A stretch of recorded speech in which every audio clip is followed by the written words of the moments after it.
Students, हम लोगों ने क्लॉजेज के बारे में सीख लिया है कि क्लॉजेज तीन प्रकार होते हैं: प्रिंसिपल क्लॉज, सबऑर्डिनेट क्लॉज और कोऑर्डिनेट क्लॉज। अब हमें इनका डिटेल समझना है कि प्रिंसिपल क्लॉज कौन होते हैं, सबऑर्डिनेट क्लॉज कौन होते हैं और कोऑर्डिनेट क्लॉज कौन होते हैं। वे बातें, महत्वपूर्ण बातें या बड़ी बड़ी लाइनें, सेंटेंसेस जो आपको जरूर लगे, आप उन सेंटेंसेस को वीडियो रिपीट करके अपने नोट्स में जरूर लिखते रहिए। तो हमारा जो क्लॉजेस में पहला टाइप है वो है प्रिंसिपल क्लॉज।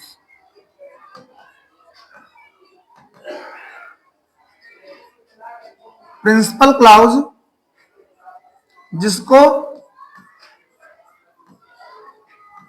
मुख्य उपवाक्य कहते हैं। मुख्य उपवाक्य यानी वाक्य का वह हिस्सा जो सबसे मुख्य, सबसे महत्वपूर्ण है।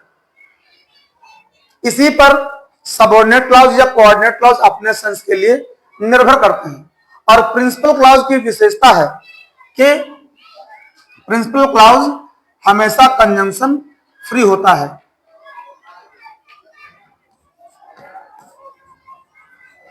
A principal clause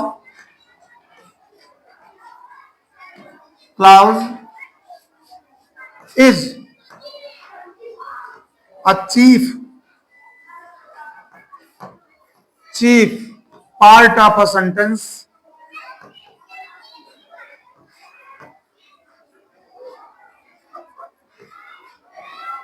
that does not depend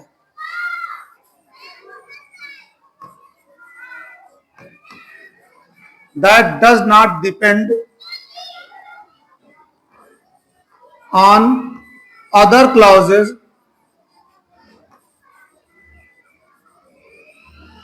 for its sense। Principal clause किसी भी वाक्य का सबसे प्रमुख, सबसे मुख्य हिस्सा होता है और अपने सेंस को पूरा करने के लिए अन्य क्लॉजेस पर डिपेंड नहीं करता। सबसे खास बात जो है वो है कि प्रिंसिपल क्लॉज के पास कोई कंजंक्शन नहीं होता है, यानी principal clause is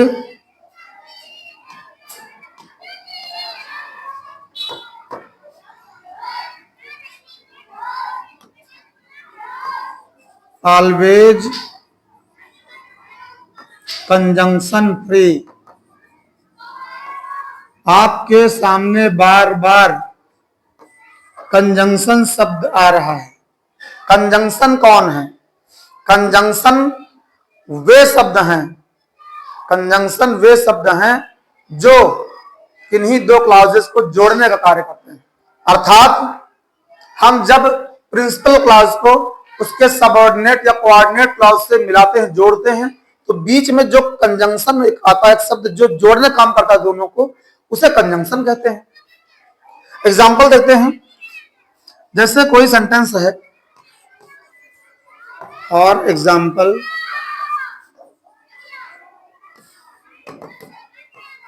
I ate my food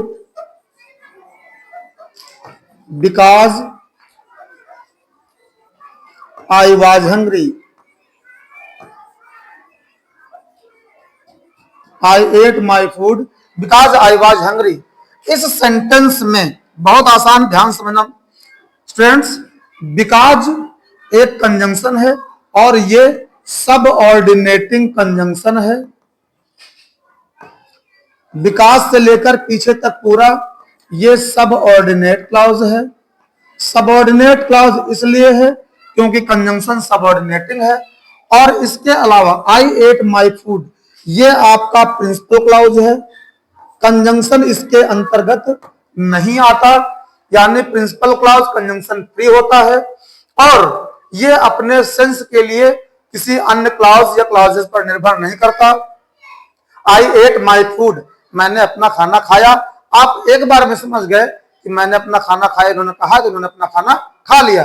लेकिन अगर वही कोई आपका मित्र आपके पास आए और कह दे बिकॉज आई वॉज हंग्री, क्योंकि मैं भूखा था, तो आप समझ ही नहीं पाओगे कहना क्या चाहते हैं।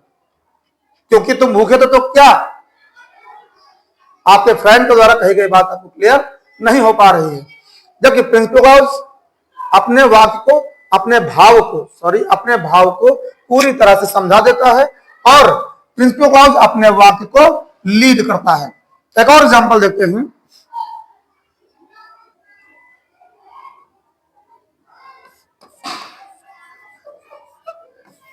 They came to me but I could not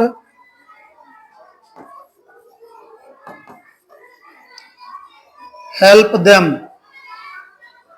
वे सब मेरे पास आए किंतु मैं उनकी सहायता नहीं कर सका या नहीं कर सकी।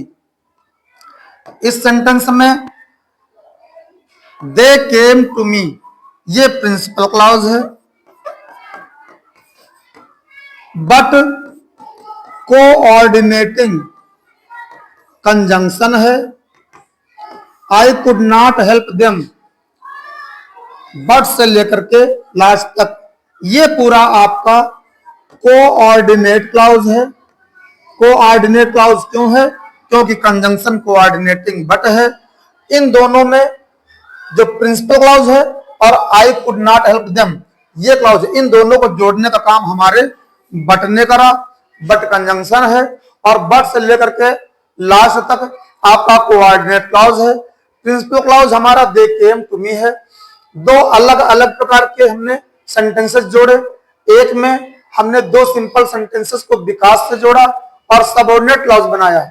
इस तरह से ये सेंटेंस हमारा कॉम्प्लेक्स टाइप का हुआ।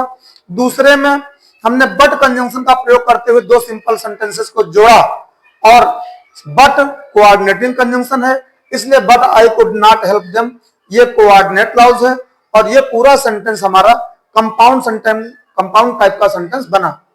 स्टूडेंट्स याद रखना, हम जब भी अपने कंजंक्शन को तोड़ देंगे, इसकी जगह पर एक फुल स्टॉप रख देंगे, तो हमें दो भिन्न सिंपल सेंटेंसेस मिल जाएंगे। याद रखिए, एक सिंपल सेंटेंस में हमेशा केवल एक ही फाइनाइट वर्ब होती है, जबकि कॉम्प्लेक्स या कंपाउंड सेंटेंस में कम से कम दो फाइनाइट वर्ब अवश्य होती हैं, दो निश्चित क्रियाएं अवश्य आती हैं। ये आप हमेशा रखिएगा। इस वाले क्लॉज में कुड नाम का मॉडल यूज करा गया है। मॉडल्स ऑफ V1 का आना अनिवार्य है, ऑलवेज रिमेंबर। अगर आपको ये वीडियो अच्छा लग रहा है तो आप लोग इनको खूब अच्छे से समझते हुए स्वयं समझिए, दूसरों को समझाइए, दूसरों को शेयर करिए, रिलेटिव्स को शेयर करिए, अपने फ्रेंड्स को शेयर करिए। और यदि कोई दिक्कत आती है तो कमेंट बॉक्स में लिख भेजिए, मैं आपको बहुत अच्छे से एक एक बात समझा दूंगा।